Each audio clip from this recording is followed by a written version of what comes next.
Hindi lamang konkretong tulay, simentadong daan, mga school buildings ang nais ipagkaloob ni P.A. Boy Umali sa kanyang mga kababayan sa Segunda Distrito. Pangarap niya ay kumpletong pagkain sa hapagkainan ng bawat Mindoreño. Una na niyang tinulungan ang Segunda Distrito upang mapaunlad ang agrikultura at mga alternatibong pagkakakitaan upang kahit papaano ay maresolba ang kahirapang dinaranas ng mga Mindoreño. Dahil sa pagiging likas na mapagmahal sa kapwa at walang pinipiling tulungan, maging kanyang mga kababayan o mapaibang bansa nung siya'y nagtatrabaho sa abroad bilang arkitekto. Si P.A. Boy Umali ay minahal ng maraming magagaling na lider ng bawat bayan, tulad ng 10 mga incumbent mayors ng lalawigan. Buong puso nila itong inendorso bilang kandidatong gobernador sapagkat naniniwala ang mga ito sa kakayahan ni P.A. Boy Umali na kaya nitong mamahala ng pantay-pantay na pagbibigay ng proyekto sa bawat bayan upang lubos na umasenso ang mamamayan. Kaya ako, napaka-porsigido ko na talagang mag-umpisa, livelihood ang ibigay sa ating mga mamamayan. Nang sa ganon, talagang matugunan natin yung problema natin sa kahirapan. Kaya PA poverty alleviation dyan para talagang matustusan natin, magawa natin ang paraan itong ating mga mamamayan na huwag maghirap. Number 12 tayo sa pinakamahirap na lalawigan ngayon. Kailangan natin ngayon programa. Kailangan natin ng mga gawain na kung saan tutugon sa problema natin sa kahirapan. Simpleng tao lang po ako. Ako po si P.A. Umali at makikilala niyo ako. Ngayon, bakit ako sinamahan ng mga 10 mayors natin na incumbent? Since ko naging PA pa ako, kasama na nila ako. Alam nila na pag nagsalita ako sa kanila, totoo sinasabi ko. Kaya bakit kasama ko si Hubert Dolor ng Puerto? Bakit kasama ko si Doyle Yatcho ng Calapan? Bakit kasama ko si Romar Marcos ng Nauhan? Bakit kasama ko si Dayo Ortega ng Victoria? Si Fred Hernandez ng Pinamalayan? Bakit kasama ko si Ronald Morada ng Bansod? Bakit kasama ko si Bubut Umali ng Bungabong? Si Neil Villas ng Bulalakaw? Si Jackson D. ng Rojas? At si Tino Papasin ng Mansalay? At pati na rin sila Bons Dolor. Bakit hanggang ngayon kasama ko pa sila? Alam po nila kung sino ako. Kaya ako ay kanilang sinasamahan.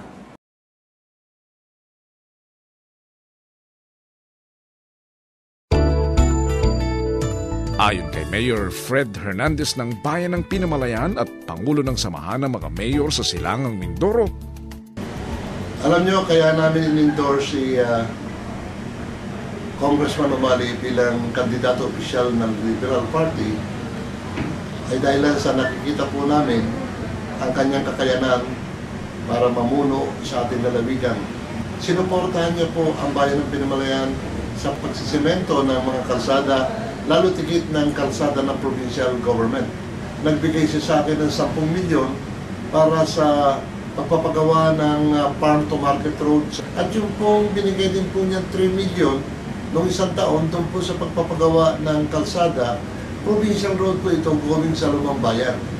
Binigyan po kami ni Congressman ng kalahati ng 2.6 million para po makuha namin yung binibigay na traktora ng ating Department of Agriculture at siya po nandito na. Kami po 10 mayor dito sa lalawigan na nagkakaisa na dalhin ang kandidatura ng ating minamahal na Congressman Boy Umali. Mula sa pinakadulo ng Silangang Mindoro, ipinagmamalaki ni Bulalakaw Mayor Nel Villas ang mga proyektong ipinagkaloob ni P.A. Boy Umali. Sa amin sa Bulalakaw ay isang napakalaki ang utang na loob sapagkat mayroon na kaming konkretong daan. Ang pinatupad na proyekto ay 540 milyon na ito ay sa pamamagitan ng masigasig na pagkikipag-ugnayan ni Congressman Umali sa Department of Public Works and Highways. Meron din kaming sa electrification at ito lahat ay sa aming collective effort ni Congressman Umali, no? So doon mo makikita na yung malalim na pananaw ni Congressman Umali. Tinitingnan niya yung malaking socio-economic impact na gagawin sa bayan mo at sa buong probinsya. Kaya kaming lahat na mga mayor, na karamihan, na incumbent ay sumusuporta sa pagkakandidato niya bilang gobernador. Nagpagawa ng hospital si Mayor Hercules Bubot Umali ng bungabong sa tulong ni PA Boy Umali ng mga barangay roads, seawall, drainage canal at farm to market roads. Ilan lamang ito sa mga proyektong ipinagkaloob sa kanyang bayan. Nais ko lang po ipaabot sa lahat ng mga nanonood na majority ng mga mayors ng Oriental Mindoro ay sama-samang naging turso sa ating minamahal na congressman para maging gobernador ng lalawigan ng Silangang Mindoro. Sa ngayon po, ginagawa po namin ang isang bago at malaking hospital na yan po ay binigay din sa ating mga pondo ng ating minamahal na congressman. Marami po kaming ginagawang mga seawall ngayon. Ang ating po mga drainage ay nasa ayos din po sa tulong din ng ating minamahal na congressman. No? Marami po tayong mga farm to market roads na pinaayos ng ating minamahal na congressman dito, na kung saan ay nagkaroon na kami ng ribbon cutting noong nakaraang 2 linggo. So, kaya nga po dito sa aming bayan, simula pa noon, ay talaga namang hindi kami kinakalimutan ng ating minamahal na congressman. Buong suporta naman ang ipinagkaloob ni Mayor Ronald Murada ng Bansud kay PA Boy Umali. Ayon din sa kanya, malaki nang naiambag sa amin ni Congressman Umali. Una-una, 30 taon kaming walang ospital. Sa pamamagitan ni Congressman Umali, nagkaroon kami ng BMOC Hospital Facility na kung tawagin. Na kung saan ngayon ay napapakinamagan ng aming mga tao ng mga kababayan namin. Yung Apnagan area, yung pinakahulo ng Villa Pag-asa, 30 taon hindi naayos ang kalsada niyan. Ngayon, kahit motor, kahit malalaki sasakyan, nakakarating na ng Apnagan. So, marami pang mga tulong na nagawa si Congressman sa aming bayan. Sa kauna-unahang pagkakataon, mayroon kami surplus na 5.2 million. Pinagawa namin ng municipal na market o store. Sa tulong ni Congressman, nagtulong ulit siya ng 2 million para maging maganda yan. Gusto namin mga taga-Bansod na ipagpatuloy ni Congressman ang kanyang tulong at paglilingkod, hindi lamang sa bayan ng Bansod, kundi kung mamarapatin at pagbibigyan ng pagkakataon sa lalawigan ng Silangang Mindoro. mula sa malaparaisong dalampasigang bayan ng Puerto Galera, ayon kay Mayor Hubert Dulor. Siya po ay ating sinamahan bilang gobernador sapagkat sa kanya po natin nakita kung gaano po siya kasinsero sa kanyang tungkulin, kung gaano po siya katapat sa paglilingkod sa ating bayan. Sa loob ng mahabang panahon na siya naging provincial administrator, nakita po natin kung paano niya po pinamunuan ang ating lalawigan.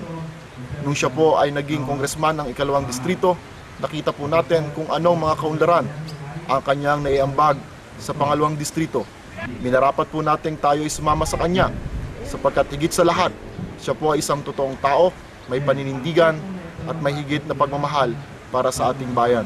Ang ating pong bayan sa loob ng nakalipas na 3 taon ay walang proyekto o walang programa na iambag na galing sa provincial government. Makakasama kahit saan maging sa kabukiran. Totoong gobernador na para sa masa. Naninindigan sa isyu ng mina. Pinagtatanggol ang bayan. Ito naman ang mga sinabi ni Mayor Dayo Ortega ng Bayan ng Victoria. Ang aming gobernador na Inderso, kahit sa daan pwede mong harapin. Kahit sa bundok pwede mong kasama. Kahit sa patag pwede mong kasama.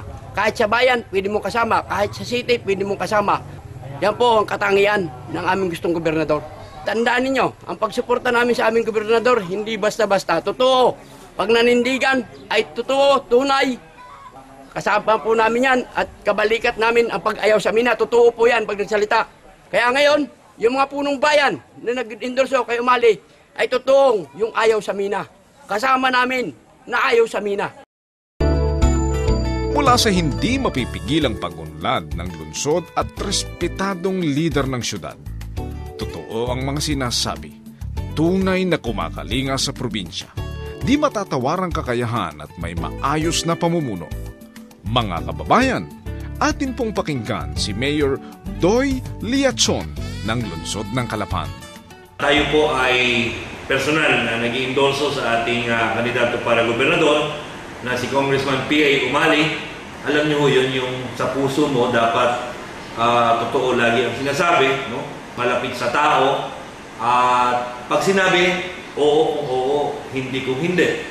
Yun ho ang hinahanap ko bilang isang leader na nagbibigkis sa lahat ng mga leader ng probinsya. Pangalawa, yung tunay na kakalinga sa ating lalawigan. At pangatlo, sa kanyang karanasan sa kanyang paglilingkod, no? Bilang 3 beses na naging kongresista ng Segunda Distrito ng Silangang Mindoro, at ang kanyang kakayahan nung siya ay administrador ng lalawigan at ang pamahalang palalawigan ng 9 na taon, ay makikita ang kanyang kakayahan para ayusin natin ang lalawigan ito. Naniniwala kaming mga mayor sa kakayahan ni P.A. Boy Umali na magkakaroon ng pantay-pantay na pagbuhos ng proyekto sa bawat bayan. Ayon kay Mayor Romar Marcos ng Bayan ng Nauhan. Si Congressman Boy Umali ang magbibigay ng kaunlaran, no? Higit na kaunlaran dito sa ating lalawigan. At ako'y naniniwala rin na magiging pantay-pantay ang pagtingin niya sa lahat ng mga nagpamunuan, sa lahat ng mga mayors dito sa 15 bayan at isang syudad dito sa Oriental Mindoro. No? At ganoon din, ako'y naniniwala na mahigit na makakatulong si Congressman P.A. Umali sa mga pangailangan, lalo na ng aming bayan dito sa bayan ng Nauhan. Sapagkat nakikita ko sa kanya, no, sa kanyang kaanyuan, sa kanyang ugali, ang isang leader, no, na magbibigay ng pantay-pantay na pagtingin sa aming mga municipal mayors. Tulad ni Mark Lawrence Andalis, 15 taong gulang na nagtitinda ng balot, at Grace Flores, isang labandera, ay nangangarap ding umasenso ang kanilang pamumuhay sa tulong ng gobyerno. Katulad ng mga taong ito, isa lamang ito sa mga gustong tulungan ni P.A. Boy Umali upang maiahon sa kahirapan. Ako po isang labandera at 12 anak. Gusto ko pong makaahon sa hirap para may marating ang mga anak ko sa makatapos sa pag-aaral. Ang gusto kong pong buhay ay munlad, marating ang pangarap ng aking mga anak. Sa katunayan po, ako po'y naglalaban ng isang araw po'y 300. Kulang pa rin po ang kinikita. Kaya gusto ko po ay maabot ang pangarap ng mga anak ko na makatapos sa pag-aaral. Ako po si Mark Lawrence Andalis, 15 taong gulang, nakatira sa Barangay Lalod, Calapan City, Oriental Mindoro. Ako po ay nagtitinda ng balot. Sobrang hirap po ng buhay. Gusto pong makaahon at makatulong sa aking magulang. Iwalay na po sila.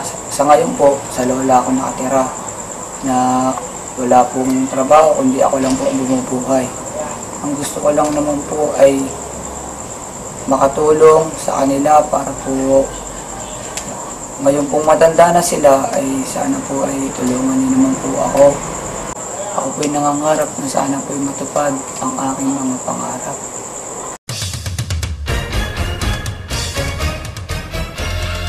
P.A. Boy Umali, may kakayahan, determinado na maglingkod sa Silangang Mindoro bilang gobernador.